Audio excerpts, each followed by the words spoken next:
Posibleng may kaugnayan sa negosyo ang nakikitang motibo sa pamamaril sa dalawang tao kahapon sa Timog Avenue, Quezon City. May ulat on the spot si Emil Sumangil. Emil? Magandang tanghali, Rafi. Umuuna nga ng Special Investigation Task Group Perry Mariano, ang Quezon City Police District. Ito ang inatasang tumutok sa investigasyon sa double murder case na naganap nga pasado alas 3 ng hapon. Yan sa Timog Avenue, malapit sa kanto ng EDSA. Sa pinaka-latest na impormasyong ating nakuha mula sa Philippine National Police, makaraan tayong dumalo dito sa press conference sa Campo Crame sa Quezon City. Kinumpirma nga nilang kapwa namatay na ang mga sakay ng kulay puting kotseng pinaulanan ng bala kahapon. Ito ay kinilalang sina Seferino Mariano, 75 years old. Siya, Rafi, yung nasa passenger seat. Sinasabi ng Quezon City Police District na nagtamo ito ng hindi bababa sa 5 tama ng bala. Yung kanyang driver na kinilala namang si Norberto Orimaco, 66 years old, nagtamo rin ng hindi bababa sa 4 na tama ng bala, kapwa namatay sa East Avenue Medical Center. So nag-backtrack, Rafi, ang Special Investigation Task Group Perry Mariano at nakakuha sila ng mga CCTV footages dyan sa scout area.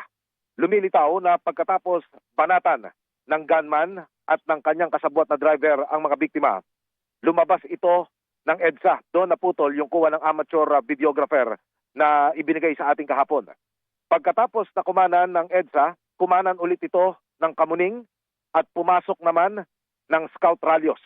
Dito inabandona ang motorsiklong ginamit sa krimen. Ito ay na-recover, Rafi, ng QCPD ilang oras makaraan isagawa ang pamamaril. Iniwan ito, Rafi, at sa kuha ng CCTV naglakad ang dalawang suspect. Sumakay ng tricycle, nagpahatid ito sa Quezon Avenue at sumakay ng jeep.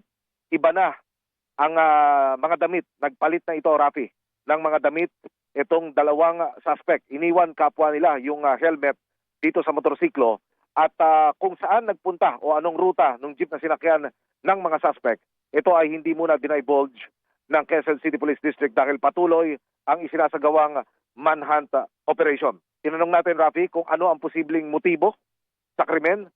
Posible raw business-related. Binabanggit nila na si Perry Mariano ay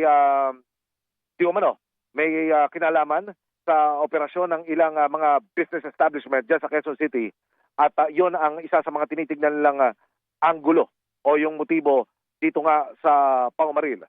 Wala pa raw nakikipag-ugnayan sa kanilang kaanak ni Perry Mariano o maging ng driver, pero patuloy sila nakikipag-ugnayan sa pamilya ng mga nasawi para lalong mabigyan linaw ang investigasyon sa kaso. Tinanong natin, Rafi, sa kakahuli-huli ang pagkakataon bago magtapos ang press conference kung may lead na ang QCPD dito sa mga suspect.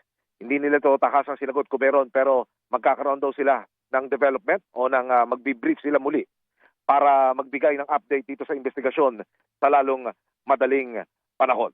Yan ang latest, Rafi, mula dito sa Campo Crame sa Quezon City. Balik muna sa inyo dyan sa studio. Maraming salamat, Emil Sumangil.